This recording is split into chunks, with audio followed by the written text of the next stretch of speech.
David's Bridal, where brides and bridesmaids get fabulously dressed. We let our friends pick out what we wear, show off our dance moves, obsess over every little detail, hold your hand through it all, smile bravely when it's time to let go. Make your dreams come true. The things we do for love. Only at David's Bridal. It is Ryan here, and I have a question for you. What do you do when you win? Like, are you a fist pumper, a woohooer, a hand clapper, a high fiver? I kind of like the high five, but if you want to hone in on those winning moves, check out Chumba Casino. At ChumbaCasino.com, choose from hundreds of social casino-style games for your chance to redeem serious cash prizes. There are new game releases weekly, plus free daily bonuses, so don't wait. Start having the most fun ever at ChumbaCasino.com. No purchase necessary. VGW Group. Void where prohibited by law. See terms and conditions. 18 plus.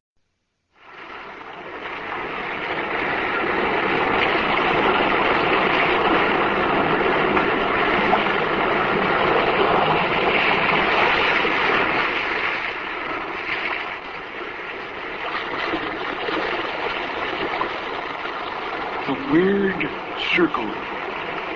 In this cave by the restless sea, we are met to call from out of the past stories, strange and weird. Bellkeeper, toll the bell, so that all may know we are gathered again in the Weird Circle.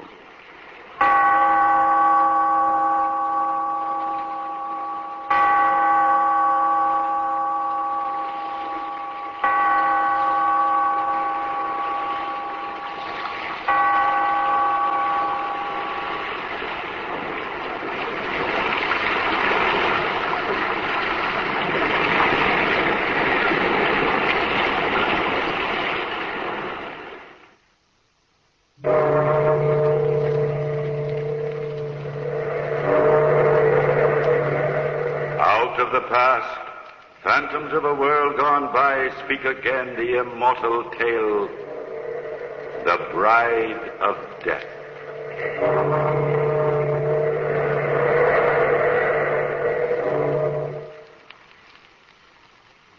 This is the story of death, of a fearful prophecy fulfilled, of a love that could lead only to madness. The first ingredient was death. The cold, sharp steel bite of a Scottish claymore. In a narrow street in a town near Donachburg, an old, half-forgotten Highland feud had flared again. Death peers over the shoulders of three young clansmen as a force twice their number beats them back. Stop a moment and see which one he chooses. We're badly outnumbered, my lord. Don't let them force you out. Keep your back against the wall. Watch out, watch out. Keep your sword up, Kenneth. We'll beat them off yet. The traitors cut out. Oh, Kenneth, my lord, you're bleeding.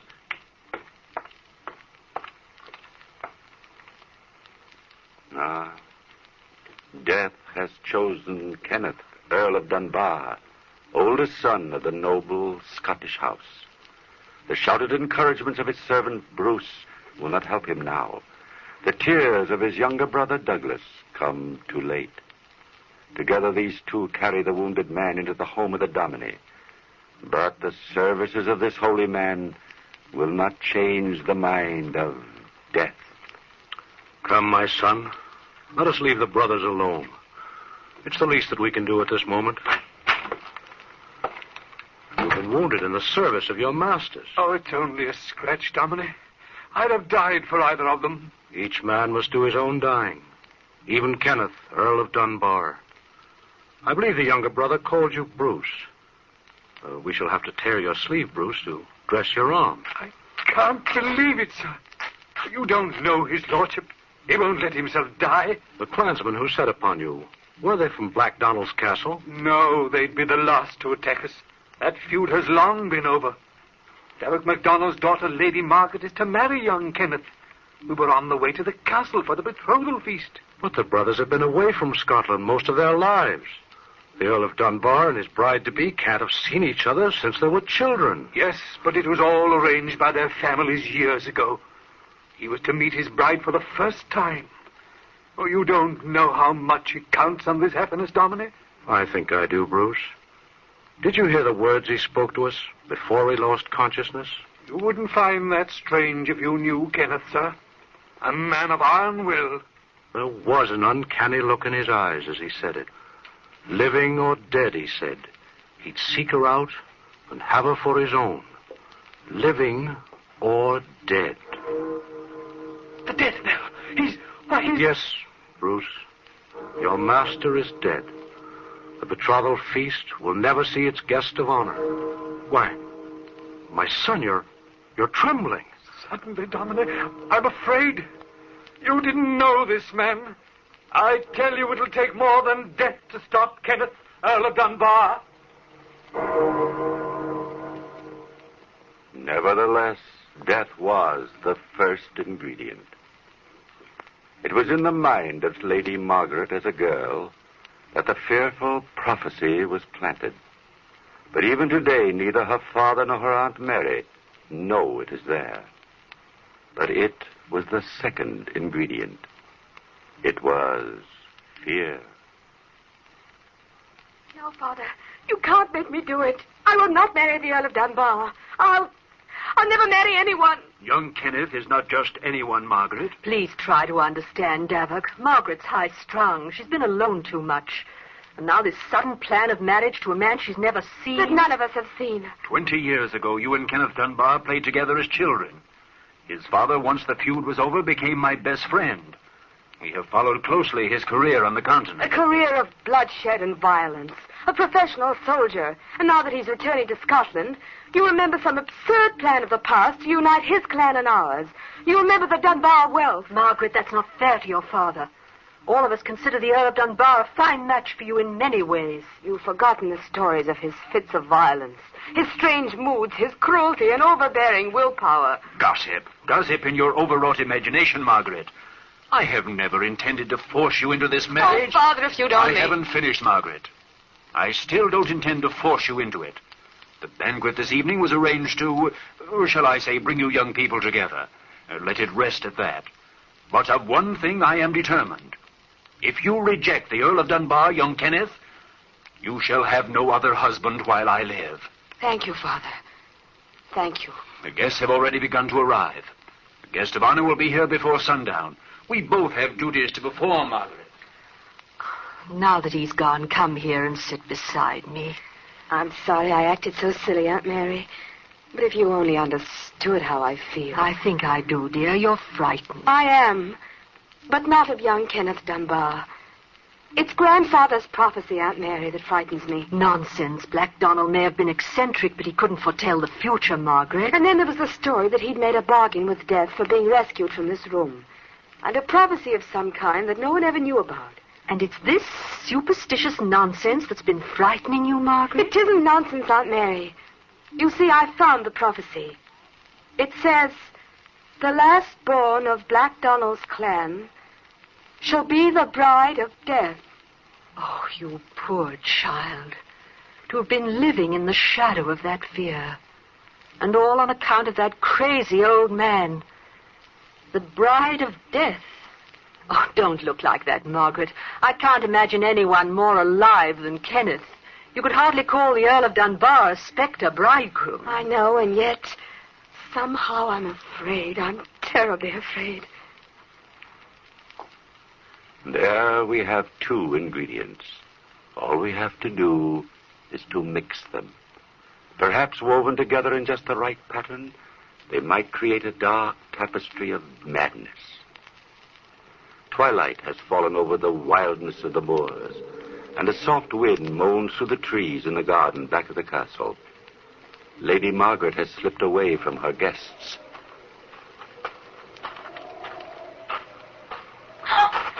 Forgive me if I do not rise, Lady Margaret. I have traveled far to get here. I'm very tired. Oh, I'm sorry I was so silly. But it was rather startling. I hadn't seen anyone come into the garden. I came through the little gate at the far end. But we never used that. I mean, I didn't know anyone knew of it except myself. It's all overgrown and with the moor beyond. I remembered it from many years ago.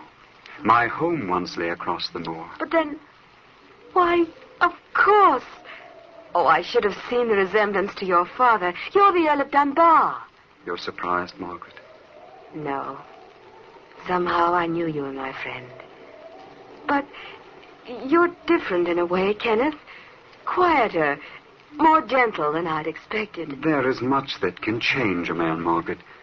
But you're just as I pictured you. Dreamed of you through the years. Lovely, gracious. A warm heart to welcome me home. At last. Perhaps.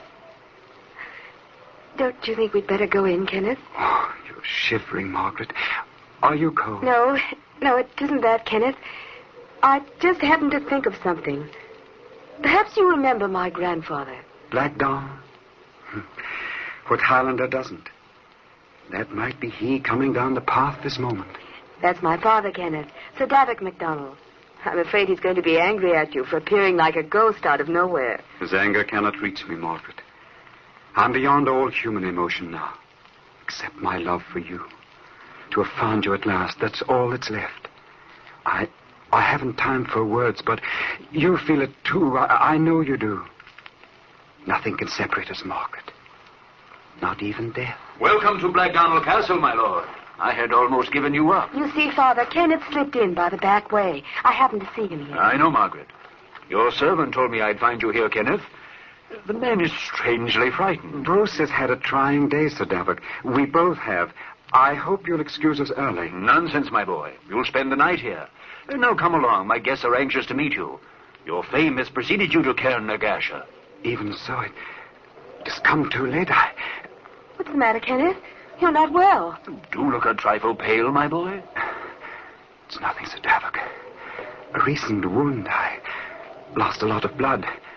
Margaret, please stay near me. My time is short. But time is not an ingredient, nor space. One evening may be an eternity, or it may only be a fraction of a fraction, when love awaits the tolling of the midnight bell. Oh, there you are, Davik. I've been looking for you. It's nearly midnight and the guests are expecting a toast to the Earl of Dunbar. Mary, I don't understand that young man's behavior. All evening he's avoided me. He's avoided everyone, Davik, except Margaret. I don't think his eyes have left her face all evening. It's very strange. I have an uncanny feeling he means her harm. Mary, do you think I've made a mistake? My daughter and a man we know nothing of? I've never seen Margaret look so happy, Davik, and this in spite of the fear she's carried. Clan or no clan, I've a good mind to put a stop to the whole affair. I've been too hasty. A Highlander for a son, not a pale-faced imitation, no matter how noble his family. Let no one say MacDonald gave his daughter to be the bride of a bloodless ghost of a man. The bride of death. Oh, for heaven's sake, pull yourself together, woman. Our friends are staring at you. Your daughter and the Earl of Dunbar, they're together in the courtyard now. And what of that, Wallace? His lordship has ordered his horse. He means to leave. And Sir Davik, he means to take Lady Margaret with him. What? He avoids me like the plague, then seeks to take my daughter from me without so much as by your leave? Come, Wallace. Get my sword and bring your own as well. It seems the Donalds must once again teach the house of Dunbar its manners.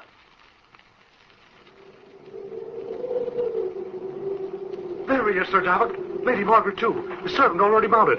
Over there by the gate. See? Is this the way the Earl of Dunbar repays the hospitality of the Donalds?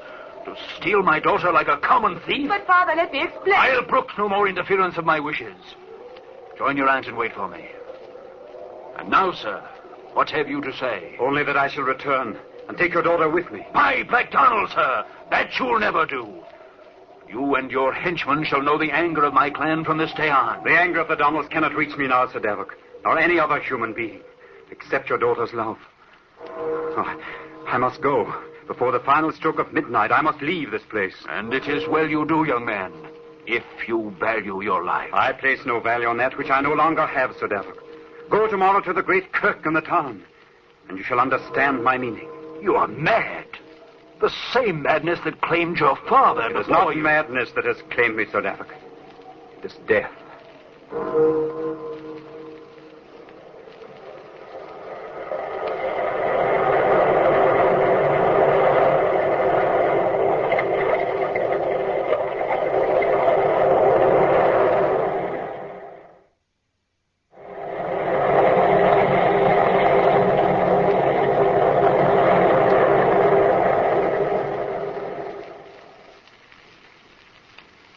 all the ingredients have gone into our story but one. The fear in the mind of Lady Margaret is a result of Black Donald's prophecy that the last born of his line would be the bride of death. The fulfillment of this dire foreboding seemed close at hand when her promised bridegroom, Kenneth, Earl of Dunbar, was stabbed to death on the day of his betrothal feast. Had this been known to Margaret, his first appearance before her might have brought madness with it. Instead, it added the ingredient of love. But now Sir Davik MacDonald, Margaret's father, has added the most potent ingredient of all. His anger at his noble guest's behavior brought forth truth, always a dangerous ingredient. To Black Donald Castle, it has brought terror and the dark suspicion that the specter bridegroom will return to claim his bride. Lady Mary, is there no change in her condition?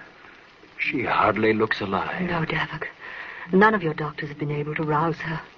From midnight last and all through the day I've been by her side, here in her bedchamber. She hasn't moved or spoken. The events of last night have affected her mind, Mary. I wish I'd never heard of the House of Dunbar. If this ghastly story is true... If, Davik. In your mind, you're as sure as I am that we entertained a ghost last night. Else why should Wallace have ridden to town for you this morning? It's time he returned. Deep in your heart, you know the fear of all of us who love Margaret. I could see it in your eyes when you returned from the courtyard last night to blurt out that awful story before your guests. It was a mistake, I admit it, Mary. But how was I to know that Margaret had discovered Black Donald's prophecy? How was I to know her horror of being the bride of death? You should never have promised her to a man we hadn't seen. You knew the reputation of Kenneth Dunbar. A strange, wild Highlander with an iron will that has given him life even in death. And now his threat to take her with him. Quiet, woman. Kenneth, Earl of Dunbar, shall go back to his grave without her. The Donalds fear no man, living or dead. Sir Davik! Wallace, come in quickly. What have you found? But Lady Margaret, sir, I do not want to frighten her again. She can neither see nor hear you, Wallace. But you do not need to speak. I can read the answer in your face. We heard the truth from the lips of a dead man last night. It is true, Sir Davik. His lordship was killed while on his way to the castle. I could not even get near the kirk. Clansmen from the hills have poured into town to view his body as it lies in state. Hannah. Hush, Margaret. Don't be frightened. No harm shall come to you. Watch over her well, Mary. It may be that she will awaken soon. I must decide what shall be done. Come, Wallace. We have much to think of. Kenneth. Margaret, child, try to hear me. This evil thing will never reach you. I shall watch over you. Try to forget your fears. Forget all about the Earl of Dunbar. She has no fear of me, Lady Mary. You... Oh, no. No, it can't be. How... I came from the balcony, Lady Mary. Please do not be afraid. Don't move away. No. No, you shan't have her. Never. I... Oh. Kenneth, you've come back for me. Yes, Margaret, as I promised. But the time has not yet come. You are ill. We must wait a little while. But you will come back for me? Very soon, my darling. Through the fears of those about you, through the dark prophecies of the past, I'll come. You're not afraid? My fear was only that you'd left me, Kenneth. There are no words that matter anymore. I only know that I love you, that you're unhappy, that you need me. We shall be together soon. Come, sleep now, and know that from wind-swept moors outside your window, I shall be watching over you. The ingredients of life do not always mix as you expect them to. The poison of fear can often be cleared away by the potency of love. But the clansmen of Lady Margaret had no such protection as they looked upon the powerful ingredient of truth. Within the great stone walls of Black Donald Castle, the terror of the spectre bridegroom grew as the days went by. One night, as the wind lashed the rain across the moors, and rattle the ancient casements in the great hall, Sir Davik paced uneasily before the fire. In the name of heaven, Wallace, come away from that window. There's nothing to see. Warm yourself here by the fire. It's a fearful night, Sir Davik. It's in my mind that the spectre bridegroom may be abroad again. Watching won't keep him away. Nor guards either, for that matter. Did Lady Mary tell you that one of my men saw the black figure climbing down the vines beneath Margaret's window? Aye, and that he vanished before his very eyes. It's common talk throughout the castle. They think of nothing else, Wallace. I swear it's like living with people who have lost their minds. It's Lady Margaret's health that concerns me, Sir Davik. She will not eat. She will talk to no one. She spends her days and half her nights watching from a window overlooking the garden. You waste your breath telling me these things, Wallace. I know what's in your mind only too well. You think my daughter is mad, that she has come to think of herself as the bride of death. I do, Sir Davik. As well as I love the Lady Margaret, I've seen the light in her eyes. It isn't fear, I swear. The lass is waiting for this dead man, this Earl of Dunbar, to return. Wallace, you're one of my most faithful henchmen, but you're as bad as the rest. This talk is driving me daft. Go back to your window if you must, but hold your tongue. Davik. What is it, Mary? Is Margaret all right? She's gone, Davik. Vanished. Her room is empty. I thought I told you to lock her in at night. A few minutes ago, she called for me and asked for a glass of water. I left the door unlocked to fetch it, and when I came back, she was no longer there. The spectre bridegroom has come for her. Quiet, woman. She's not well. She may have wandered alone out into the storm. Wallace, call out the guard and have horses saddled for all. We'll search every crag, every inch of the moor, every road until my daughter is found. I'll have her back, though I feel the dead hands of Kenneth Dunbar at my throat.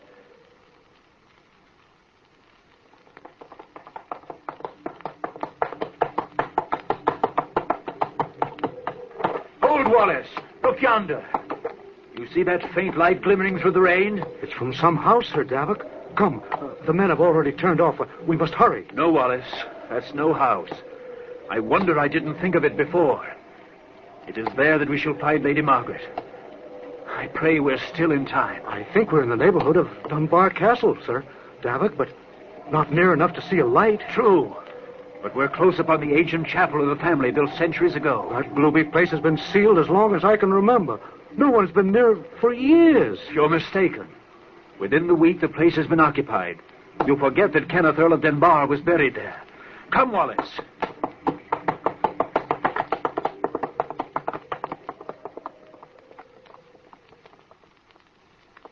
Leave the horses, Wallace. Hurry. I see the chapel door stands ajar. This is not to my liking, Sir Davik. If I could get the men... There's no time for that, you fool. Quickly now. Look. Up front near the altar. Lady Margaret and the dead man. And the dominie from the town kirk stands before them. His lips are moving. Perhaps he prays. All the prayers in Scotland will not bring life to that bloodless youth. We must stop this sacrilege. Follow close. Dominie, hold your blessing. You do not know the revolting blasphemy you commit. You're too late, Father. We fear your anger no longer. There's nothing you can do to separate us now. Margaret, if you think O'Donnell will stand by to see his daughter snatched from him by the hand of death... MacDonald, please. In the name of the friendship you once bore my father... There was no bargain that my daughter should be your bride in death. Sir Davik, the night of the feast I was suffering in mind and body. I could not speak the news I bore. You lie. At midnight, from your own bloodless lips, I heard... Your unjust accusation drove me to it. Although I have loved Margaret from the beginning of memory, I was ready to say farewell. Gentlemen, this is no place to fight with words or swords. If Sir Davik objects to this marriage... Objects? Dominie, this man is dead. The Earl of Dunbar has sold his soul to the devil to come back from the grave. Davik MacDonald, Earl of Dunbar, sleeps peacefully in the vault below us. His younger brother, Douglas, has just been joined in wedlock to your daughter. What? Douglas? Douglas Dunbar? I don't condone the false impression given you by the present Earl, nor do I condone the secret wooing of your daughter. But of his love, there is no doubt. And I love him, Father. Even before I knew he wasn't Kenneth, I loved him. Nothing mattered. Even Black Donald's prophecy. Douglas de la Mort. That title, given by the Normans to the second sons of the House of Dunbar, has long been forgotten, Sir Davok. I ask your forgiveness for playing the role again. I could not withhold it if I would. All this had to be, my son. Douglas de la Mort. Douglas of Death. Margaret was foreordained by Black Donald himself to be your bride. The bride of death. Sometimes the ingredients of life seem to brew a dark and terrible potion. And yet there's always one final ingredient that's always there. Call it what you will. Luck, chance, fate. It is always there.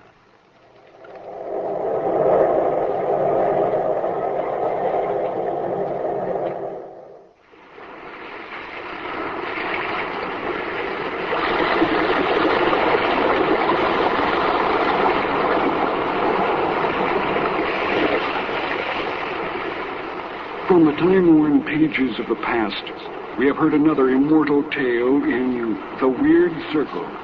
Bellkeeper, toll the bell.